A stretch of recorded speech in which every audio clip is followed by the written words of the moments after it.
খাদ্য সংরক্ষকগুলোর মধ্যে 2 নম্বরে বলা হয়েছিল রাসায়নিক সংরক্ষক। তো আগের দিনে আমি বলেছিলাম প্রাকৃতিক সংরক্ষক, আজকে হবে রাসায়নিক সংরক্ষক। তো রাসায়নিক খাদ্য সংরক্ষক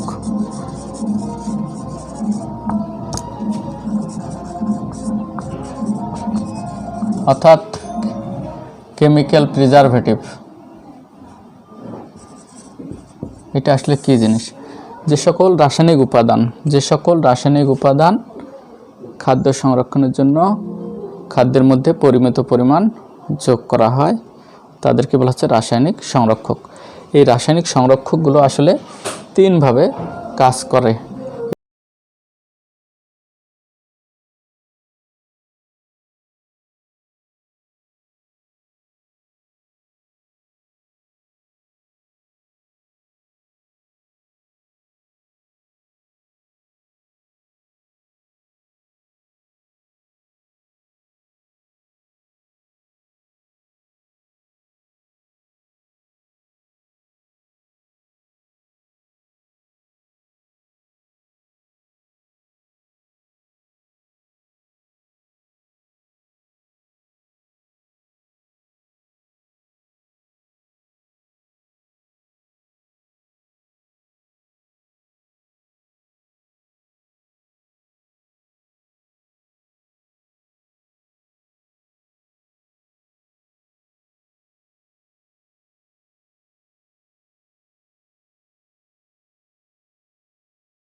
এই জাতীয় যৌগগুলো আসলে অ্যান্টিমাইক্রোবিয়াল এজেন্ট হিসাবে কাজ করে।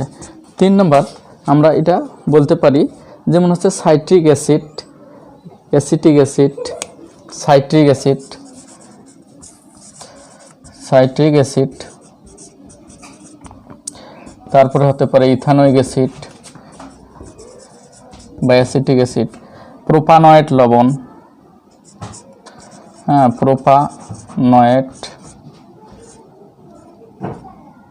লবণ, এগুলো এর আওতাভুক্ত হতে পারে। এছাড়াও আমরা আরও কিছু যৌগ বলতে পারি, যেমন হচ্ছে নাইট্রেট লবণ ও নাইট্রেট লবণ, নাইট্রেট ও নাইট্রাইট লবণ। নাইট্রাইট এই লবণ এর আওতাভুক্ত হতে পারে। এছাড়াও আমরা আরও কি বলতে পারি, সালফার জাতীয়, তাহলে নাইট্রেট ও আমরা নাইট্রাইট লবণগুলো এর আওতাভুক্ত করতে পারি। এছাড়া আমরা আরও বলতে পারি যেমনটা হচ্ছে সালফাইড,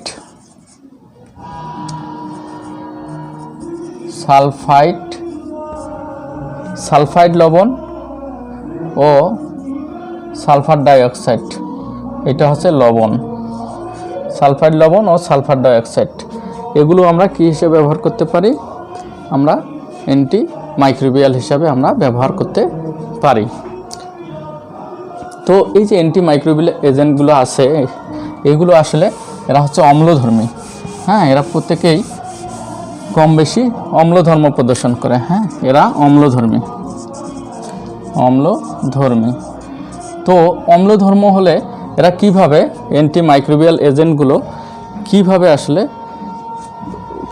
এই অণুজীবগুলোকে ধ্বংস করে, সেটা আমরা এরপরে একসাথে আমরা শিখব। তো এটা গেল আমাদের রাসায়নিক খাদ্য সংরক্ষকের যে 3টা আইটেম আছে, তার মধ্যে 1 নম্বর হচ্ছে অ্যান্টি মাইক্রোবিয়াল এজেন্ট। 2 নম্বর আমরা যে এজেন্টটি বিষয়ে আমরা জানব, সেটাকে আমরা বলতে পারি অ্যান্টিঅক্সিডেন্ট।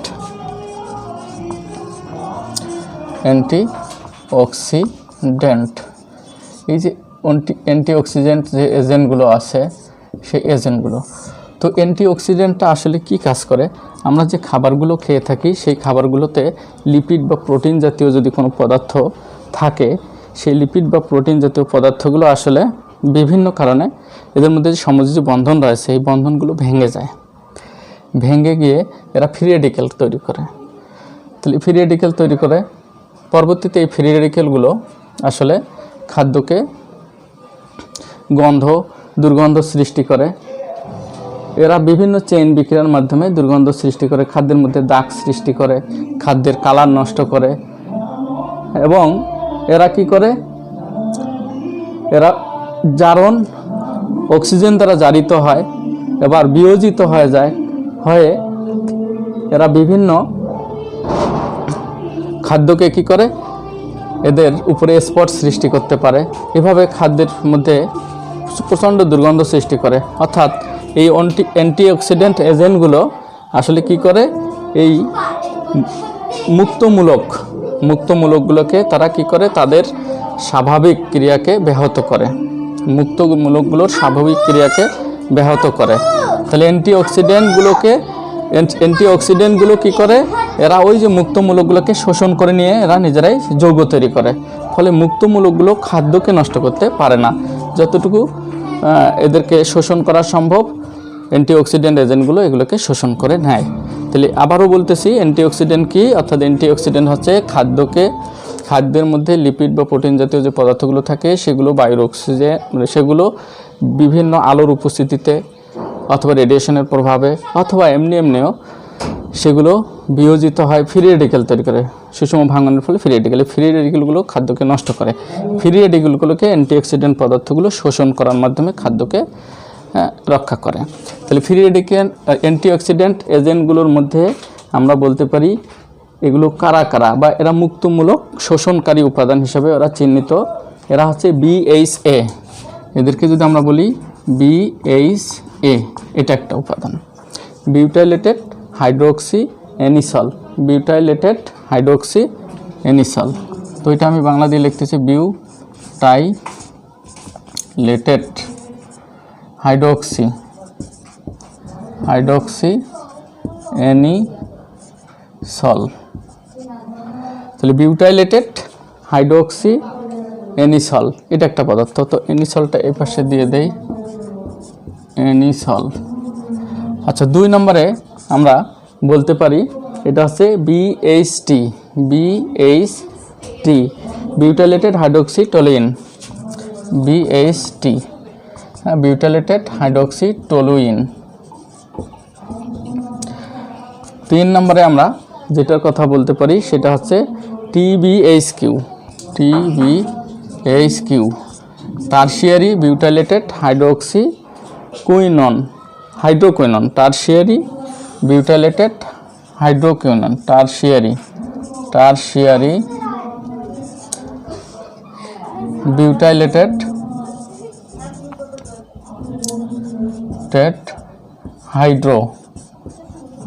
হাইড্রোকুইনন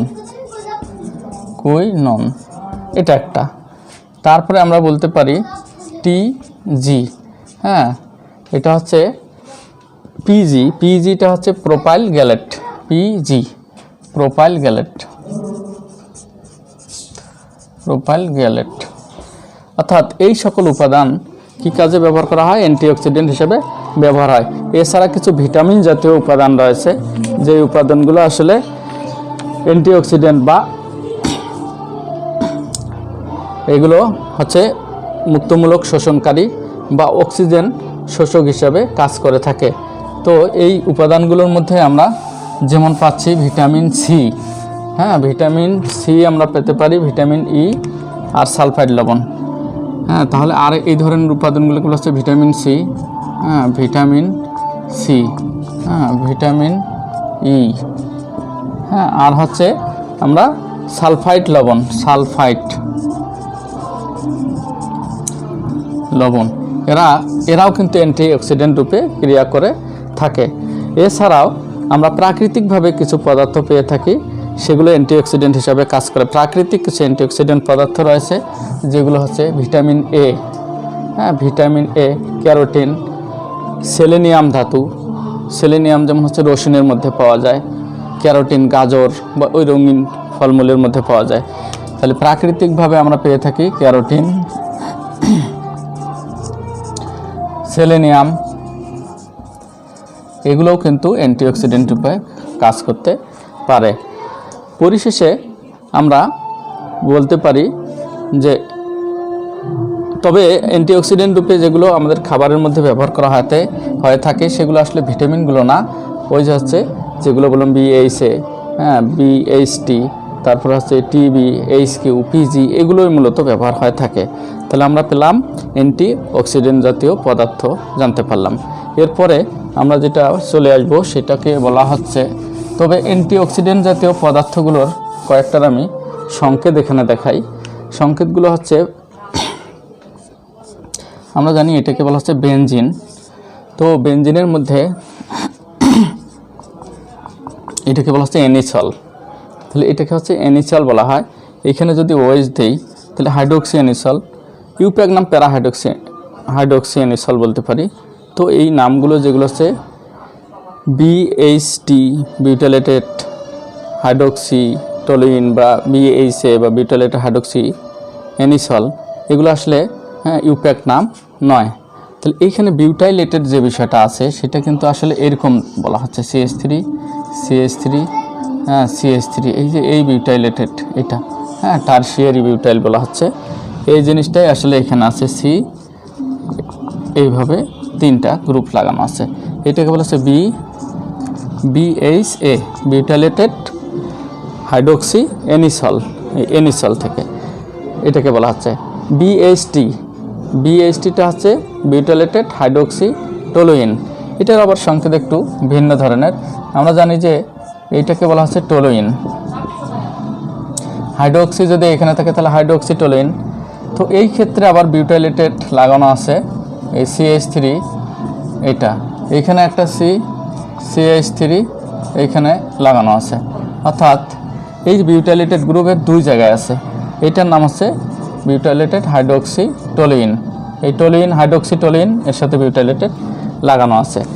এরপর TBHQ বলে একটা আছে, সেটার আমরা সংকেত দেখি, TBHQ। আমরা মূলত এইটাকে বলে থাকি ফেনল। ফেনলের সাথে দুইটা যদি OH থাকে তাহলে কুইনল, এটাকে বলা হচ্ছে কুইনল। তাহলে এইটার ক্ষেত্রে যদি এরকম লাগানো থাকে তাহলে এইটাকে বলা হচ্ছে TBHQ, টারশিয়ারি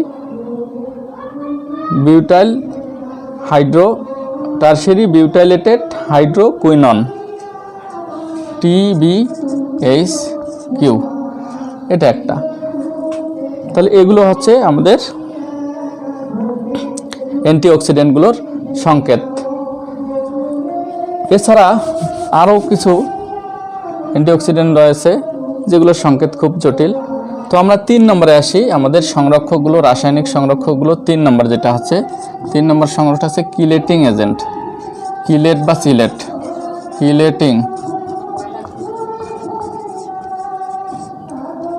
কিলেটিং এজেন্ট। এই কিলেট জিনিসটাকে বলা হচ্ছে কিলেট বা চিলেট। এই কিলেটটা আছে CACLAT, কিলেট, হ্যাঁ, বা চিলেট, কিলেট বা চিলেট এই কথা থেকে এসেছে। চিলেটটা হচ্ছে কি, যে সকল জটিল যৌগে লিগ্যান্ডগুলো যুক্ত হয়, ধাতুর সাথে লিগ্যান্ড যুক্ত হয় যদি জটিল যৌগ গঠন করে, আর ওই যৌগের মধ্যে যদি এক বা একাধিক বলয় তৈরি হয়, তাহলে বলয়যুক্ত জটিল যৌগগুলোকে চিলেট বলে। বলয়যুক্ত, তাহলে চিলেট বা কিলেট কাকে বলা হচ্ছে? বলয়যুক্ত জটিল যৌগ, এদেরকে আসলে বলা হচ্ছে চিলেট। তো বলয়যুক্ত যে সকল কিলেটিং বা চিলেটিং এজেন্ট, এটা আমরা আবারও বলতেছি, বলয়যুক্ত জটিল যৌগগুলোকে বলা হচ্ছে চিলেট বা কিলেট। তো এই চিলেট বা কিলেট যে যৌগটা আছে, এই ধরনের যৌগ তৈরি করার জন্য যে সকল লিগ্যান্ড ব্যবহার করা হয় তাদেরকে বলা হচ্ছে কিলেটিং এজেন্ট। তাহলে চিলেট যৌগ তৈরি করার জন্য, হ্যাঁ, বা কিলেট আর কি, কিলেট যৌগ তৈরির জন্য যে সকল লিগ্যান্ড জাতীয়, হ্যাঁ, যে সকল লিগ্যান্ড, এই লিগ্যান্ডগুলো কিন্তু হচ্ছে বহুদন্তী লিগ্যান্ড জাতীয় সংরক্ষক ব্যবহার হয়, তাদেরকে আমরা বলবো কিলেটিং এজেন্ট। এই কিলেটিং এজেন্টগুলোর মধ্যে হচ্ছে, যেমন হচ্ছে EDTA, এটার পুরো মিনিংটা হচ্ছে ইথিলিন ডায়ামিন টেট্রাএসিটেট, ইথিলিন ডায়ামিন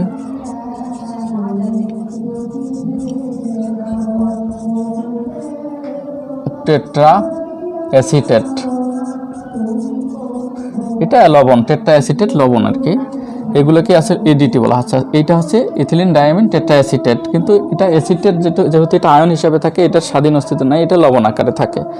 তারপর আছে ইথিলিন ডায়ামিন,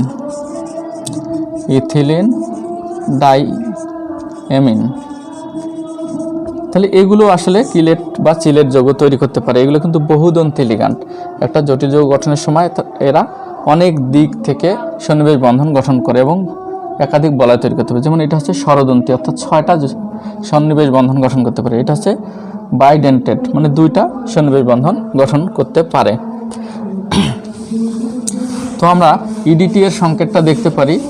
EDT এটা হচ্ছে ইথিলিন ডায়ামিন টেট্রাএসিটেট, ইথিলিন ডায়ামিন। তাহলে ইথিলিন ডায়ামিনটা আমাদের দেখতে হবে CH2CH2, যদি এরকম থাকে তাহলে এটার নাম হচ্ছে ইথিলিন ডায়ামিন। দেখো এইটাকেই বলা হচ্ছে ইথিলিন ডায়ামিন। তো এর এই একজোড়া ইলেকট্রন আর এর এই একজোড়া ইলেকট্রনের মাধ্যমে কিন্তু সন্নিবেশ বন্ধন গঠন করতে পারে। তাহলে এর এই 2 পাশ থেকে যদি সন্নিবেশ বন্ধন গঠন করে তাহলে একটা চিলেট যৌগ তৈরি হয়। কিন্তু এই ইথিলিন ডায়ামিন টেট্রাএসিটেট যদি হয় তাহলে হাইড্রোজেন 2টার জায়গায় কিন্তু অ্যাসিটেট গ্রুপ প্রবেশ করবে।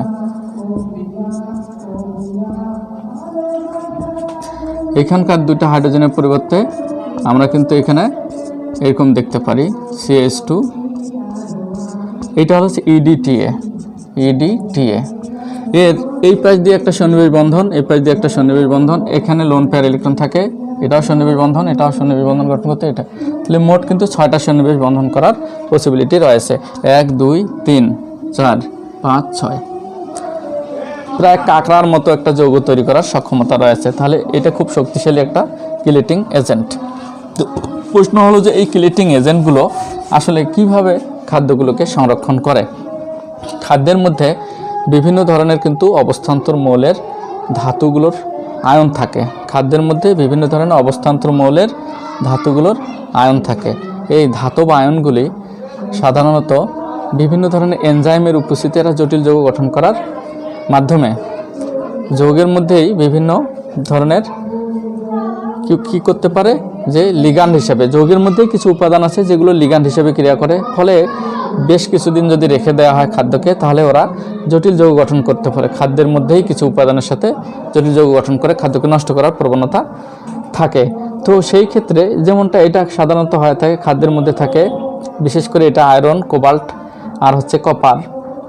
আয়রনের ফেরাস, ফেরিক, কপার, হ্যাঁ, আর হচ্ছে কোবাল্ট, এগুলো খাদ্যের মধ্যে প্রচুর থাকতে পারে। তো এরা খাদ্যের মধ্যে যে বিভিন্ন প্রকার ভিটামিন জাতীয় উপাদানগুলো আছে, এরাও কিন্তু লিগ্যান্ড হিসাবে রয়েছে। বিভিন্ন vitamin E, ascorbic acid, citrate, benzoate, এগুলো কিন্তু নিজেরাও লিগ্যান্ড। তাহলে এগুলো যদি থাকে, এগুলোর সাথে জটিল যৌগ গঠন করে খাদ্যের গুণগত মানও চেঞ্জ করে দেয়, খাদ্যকে নষ্ট করে দেয়, খাদ্যের স্বাদও নষ্ট করে দিতে পারে। সেই ক্ষেত্রে এরা যেন এই কাজটা করতে না পারে, তাই আমরা বাইরের থেকে কিলেটিং এজেন্ট যোগ করে ওই অবস্থান্তর ধাতুগুলোকে যৌগে পরিণত করে ফেলতে পারি। ফলে ওরা আর খাদ্যের উপাদানগুলোর সাথে বিক্রিয়া করে খাদ্যকে নষ্ট করতে পারে না। এই হলো আমাদের রাসায়নিক প্রিজারভেটিভগুলোর বা সংরক্ষকগুলোর কিছু ধারণা। সংরক্ষকের খাদ্য সংরক্ষণ কৌশল, অর্থাৎ বিভিন্ন ধরনের যে আমরা সংরক্ষক বললাম, বিশেষ করে প্রাকৃতিক সংরক্ষকগুলোর কথা বলা হলো, তারপরে হচ্ছে কৃত্রিম বা রাসায়নিক সংরক্ষক বা প্রিজারভেটিভের কথা বলা হলো। তাহলে প্রাকৃতিক প্রিজারভেটিভ আর কৃত্রিম প্রিজারভেটিভ বা রাসায়নিক প্রিজারভেটিভ এরা কীভাবে খাদ্যকে সংরক্ষণ করে, এই বিষয়টা আমরা লক্ষ্য করি।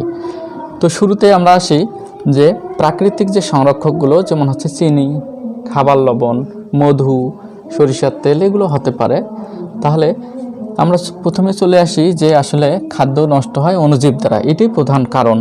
অন্য কারণও রয়েছে, কিন্তু বেশিরভাগটাই খাদ্য নষ্ট হয় অণুজীব দ্বারা। তো অণুজীবগুলো হতে পারে ব্যাকটেরিয়া। আমরা যদি চিন্তা করি, এই হলো একটা ব্যাকটেরিয়া, তার ভিতরে বিভিন্ন প্রকার কোষের উপাদানগুলো রয়েছে। সেই কোষের উপাদানগুলো, এই যে সাইটোপ্লাজম আমরা যেটাকে বলতেছি, এটার একটা নির্দিষ্ট ঘনত্ব রয়েছে।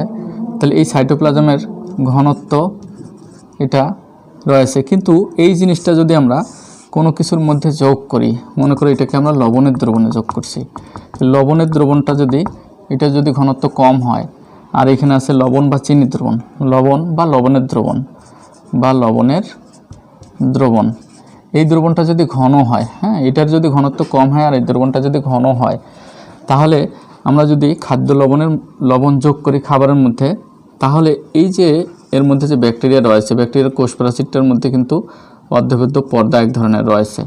এই পর্দা বা ঝিল্লিটার ভিতর দিয়ে আমরা জানি অর্ধবেদ্য পর্দা দ্বারা যদি দুইটা ভিন্ন ঘনত্বের দ্রবণকে আমরা পৃথক করে রাখি, তাহলে কম ঘনত্ব হতে দ্রাবক অণুগুলো, হ্যাঁ, দ্রাবক বেশি ঘনত্বের দিকে ধাবিত হবে, কম ঘনত্ব হতে দ্রাবক অণুগুলো বেশি ঘনত্বের দিকে ধাবিত হবে।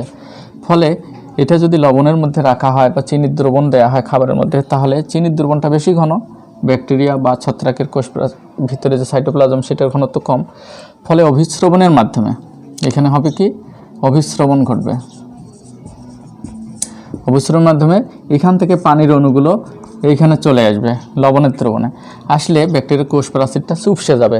ফলে ওই ব্যাকটেরিয়ার কোষ প্রাচীরের স্বাভাবিক ক্রিয়া নষ্ট হয়ে যাবে এবং সে তার জীবন বাঁচানোর জন্য ত্রাহি করবে। এই অবস্থায় সে কিন্তু কোনো প্রকার ক্ষতিকর দিক প্রকাশ করতে পারবে না। এভাবে খাদ্য কিন্তু সংরক্ষণ করা সম্ভব। এটা একটা আমাদের পদ্ধতি, প্রাকৃতিক প্রিজারভেটিভ যোগ করে। কৃত্রিম প্রিজারভেটিভগুলো কিভাবে খাদ্য সংরক্ষণ করে, তাহলে রাসায়নিক প্রিজারভেটিভ, হ্যাঁ, রাসায়নিক, এই রাসায়নিক প্রিজারভেটিভগুলো, রাসায়নিক প্রিজারভেটিভ এগুলো আসলে অম্ল জাতীয় পদার্থ, অম্লীয়। তো অম্লের মধ্যে কি থাকে, এরা প্রোটন দান করে, তাহলে অম্লের মধ্যে প্রোটনের পরিমাণ বেশি থাকে। এখন আমরা যদি চিন্তা করি যে অণুজীবগুলোর কোষ প্রাচীর, অণুজীবের কোষ প্রাচীর কি দিয়ে তৈরি, কোষ প্রাচীর এক ধরনের প্রোটিন দ্বারা তৈরি, হ্যাঁ, কোষ প্রাচীর প্রোটিন নির্মিত, তাহলে অণুজীবের কোষ প্রাচীর যদি প্রোটিন দ্বারা তৈরি হয়, তাহলে আমরা যদি দেখি প্রোটিনের গঠনটা লক্ষ্য করি, প্রোটিনগুলো এক ধরনের পলিপেপটাইড, অর্থাৎ অ্যামাইনো অ্যাসিডের এক ধরনের পলিমার, পলিপেপটাইড। তো এর যদি আমরা গঠন দেখি, প্রোটিনের গঠন, তাহলে প্রোটিনের গঠনটা আমরা এইভাবে বলতে পারি CO, অর্থাৎ এই পলিপেপটাইডটা পেপটাইড বন্ধন দ্বারা যুক্ত থাকে। এইটা হচ্ছে পেপটাইড বন্ধন CONH। হ্যাঁ, এই একটা গঠন রয়েছে। তো এইখানে NH আমরা দিতে পারি। আমার মনে হয় NHটা এইখানে যদি দেই আর এইখানে CO দেই তাহলে একটু ভালো দেখা যাচ্ছে। এই হলো প্রোটিনের গঠন। প্রোটিন, এই প্রোটিন অণুগুলোর মধ্যে আসলে এরকম বিরাট শিকল থাকে। তো এর মধ্যে আসলে পলিপেপটাইড বন্ধন থাকে। যদি অম্লীয় মাধ্যমে যোগ করা হয়, হ্যাঁ, এটাকে যখন আমরা অ্যাসিডীয় মাধ্যমে যোগ করি তখন এইটা এখানে এসে কি তৈরি করে, এই জিনিসটা এসে এইটার সাথে সন্নিবেশ বন্ধন দ্বারা যুক্ত হতে পারে। তো যখন এটা সন্নিবেশ বন্ধন দ্বারা যুক্ত হবে তখন কিন্তু এটার যে অ্যাক্টিভ সাইটটা আছে নর্মাল গঠনে যে তার সক্রিয়তা, সেই সক্রিয়তা এটাকে বলা হচ্ছে অ্যাক্টিভ সাইট, মানে এটা থেকে ক্রিয়া করে। তাহলে এর শরীর থেকে কিন্তু অণুজীবের শরীর থেকে এক ধরনের এনজাইম নির্গত হয়। সেই এনজাইমগুলো খাবারের মধ্যে যখন পড়ে তখন খাবারের আদ্র বিশ্লেষণ ঘটে, খাবার নষ্ট হয়ে যায়। তো এদের যখন কোষ প্রাচীরের স্বাভাবিক গঠনটাই নষ্ট হয়ে যাবে, এটা যখন এর সাথে যুক্ত হবে তখন এটা কি হবে, এটা এরকম ধরনের হয়ে যাবে, এই যে এরকম হবে। তাহলে এটা যখন খাবারের সাথে যুক্ত হবে তো এখানে কি তৈরি হচ্ছে, আমরা এখানে পাচ্ছি একটা সন্নিবেশ বন্ধন হাইড্রোজেনের সাথে হচ্ছে হয়ে, তাহলে এর গঠনটা কি হয়ে যাচ্ছে, স্বাভাবিক গঠনটা কি হয়ে যাচ্ছে, স্বাভাবিক গঠন নষ্ট হলো। তখন এই নষ্ট হয়ে গেলে এর অ্যাক্টিভ সাইটটা আর ক্রিয়া করতে পারতেছে না, ফলে তার কোষ প্রাচীরটা তার স্বাভাবিক ক্রিয়া নষ্ট হবে, সে তার এনজাইম তৈরি করার ক্ষমতা হারিয়ে ফেলবে। এনজাইম তৈরি করার ক্ষমতা যখন হারিয়ে ফেলবে তখন খাদ্য আদ্র বিশ্লেষিতও হবে না। খাদ্য আদ্র বিশ্লেষিত হলে কিন্তু পুষ্টিতে পরিণত হয়, সেই পুষ্টিগুলো খেয়ে এরা জীবন ধারণ করে অণুজীবগুলো। তাহলে এদের জীবন ধারণ করার জন্য কষ্টকর অবস্থার সৃষ্টি হলো, তখন এরা আর স্বাভাবিক কার্যক্রম চালাতে পারে না। আর বেশি পরিমাণ হলে তাহলে এদের কি হবে, এই কোষ প্রাচীরটা নষ্ট হওয়ার সম্ভাবনা রয়েছে, আর এরা বংশবৃদ্ধি এদের ব্যাহত হবে। তাহলে আমরা কি পেলাম, যে আমাদের অম্লধর্মী যে কী বলা হচ্ছে প্রিজারভেটিভগুলো আছে সেগুলো আসলে প্রোটন দান করে, সেই প্রোটনগুলো এর স্বাভাবিক সন্নিবেশ বন্ধনের মাধ্যমে হাইড্রোজেন আয়নগুলো যুক্ত থাকে নাইট্রোজেনের সাথে, এর অ্যাক্টিভ সাইটটা নষ্ট করে দেয়, এনজাইম তৈরির ক্ষমতা হারিয়ে ফেলে, বংশবৃদ্ধি রোধ হয়, খাদ্য ভেঙে যায় না, খাদ্য থেকে পুষ্টিও তৈরি না হয়, খেতে না পারলে এদের বংশবৃদ্ধিও ব্যাহত হয়। তাহলে এইভাবে কিন্তু আসলে প্রিজারভেটিভগুলো তাদের স্বাভাবিক ক্রিয়া পরিচালনা করে খাদ্যকে নষ্ট করে থাকে। আর এই নষ্ট করার থেকে আমাদের বাঁচানোর জন্য আমরা প্রিজারভেটিভগুলো যোগ করে থাকি। ফুড অ্যাডিটিভস নামের আরেক প্রকার রাসায়নিক উপাদান রয়েছে। এই উপাদানগুলো আসলে মূলত হচ্ছে যে সকল রাসায়নিক উপাদান প্রিজারভেটিভের সাথে পরিমিত পরিমাণ যোগ করে খাদ্যের স্বাদ, গন্ধ, রং এগুলোকে উন্নত করার জন্য ব্যবহার করা হয়ে থাকে। পরিমিত পরিমাণ অর্থাৎ প্রিজারভেটিভের সাথে এদেরকে অতিরিক্ত যোগ করা হয়। তাহলে যে সকল রাসায়নিক উপাদানকে খাদ্যের স্বাদ, গন্ধ ও বর্ণ বা উজ্জ্বলতা বৃদ্ধির জন্য প্রিজারভেটিভের সাথে অতিরিক্ত হিসাবে পরিমিত পরিমাণ যোগ করা হয় তাদেরকে বলা হচ্ছে ফুড অ্যাডিটিভস। এই ফুড অ্যাডিটিভস হিসাবে সরবিটাল ব্যবহার করা হয়ে থাকে। সরবিটাল, এই সরবিটালগুলো দেখা যাবে ওরা যখন ওইখানে ব্যবহার করা হয়ে থাকে তখন E420 অর্থাৎ এগুলো তাদের নেক নাম, অর্থাৎ প্রচলিত নাম E420। এছাড়াও রয়েছে লেসিথিন, এই আরেকটা রাসায়নিক উপাদান ব্যবহার করা হয়। এগুলোকে সাধারণত E332 এই নামে তারা প্রচলিত, বাণিজ্যিকভাবে এদেরকে এই নামে ব্যবহার করা হয়ে থাকে। তাহলে এই উপাদানগুলোকে বলা হচ্ছে ফুড অ্যাডিটিভস, অর্থাৎ এটা ফুডের সাথে অতিরিক্ত হিসাবে যোগ করা হয় খাদ্যের স্বাদ, গন্ধ, মান এগুলোকে ভালো দেখানোর জন্য, বা পুরোটাই এটা হচ্ছে বাণিজ্যিক চিন্তাভাবনা থেকে এটা করা হয়ে থাকে। এছাড়াও কিউরিং বলে একটা বিষয় আছে। কিউরিং হচ্ছে কোনো খাবারের মধ্যে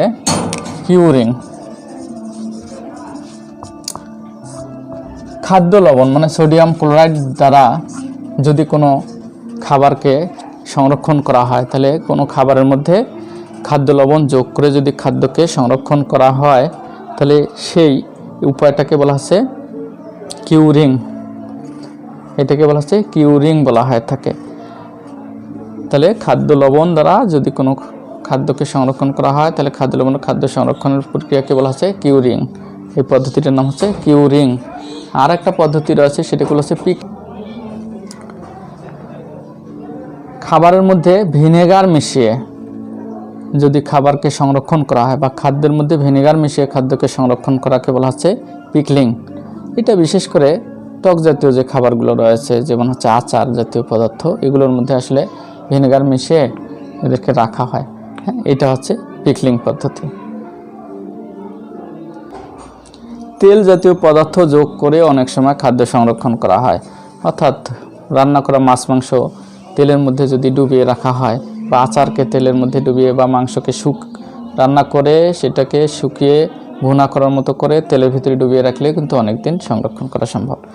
এটা হচ্ছে কি, আমাদের যে খাবারগুলো শুকানো হয়ে থাকে, শুকালে কিন্তু সেখান থেকে পানি জাতীয় পানিটা অপসারিত হয়।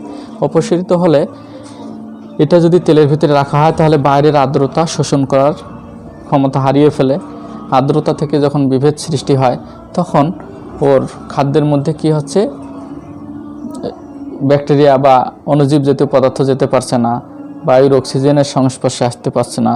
তাহলে খাদ্যের মধ্যে যদি অণুজীব না আসে বা বায়ুর অক্সিজেন না আসে, তাহলে সেই ক্ষেত্রে ওই খাদ্যটা কি হচ্ছে, ওই খাদ্যটার আর্দ্র বিশ্লেষণ ঘটবে না, ফলে খাদ্যটা এমনিতেই বেশ কিছুদিন অবিকৃত অবস্থায় থাকবে। এই খাদ্যটা এভাবে আসলে সংরক্ষণ করা হয়ে থাকে। তো আজকে এই পর্যন্তই, ধন্যবাদ সবাই।